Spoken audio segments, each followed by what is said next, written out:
Live from the world's capital markets, here are the latest financial headlines brought to you by News Factory. Hello and welcome to Thursday's Daily Financial Digest.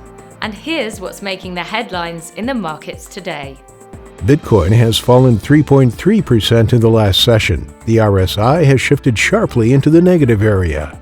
The euro-dollar pair has gained 0.3% in the last three sessions. Stochastic shifted into neutral territory. The sterling-dollar pair has added 0.5% in the last three sessions. The Williams indicator moved into positive territory.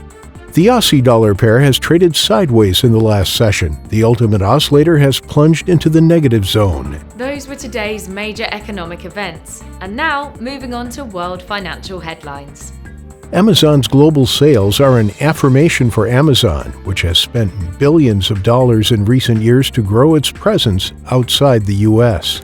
The Bank of England told insurers not to expect any big reduction in capital requirements after Brexit, adding that more capital could be part of the answer to meeting a £1.7 billion bill for COVID-19 claims.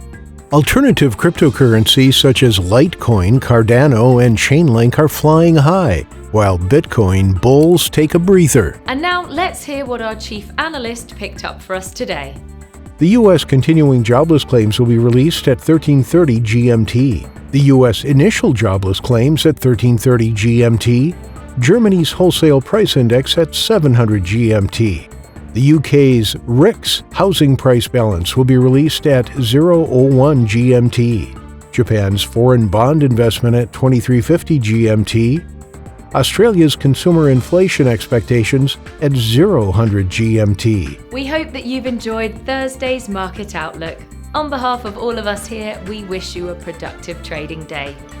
Be sure to join us tomorrow morning for the latest news and events from the financial markets.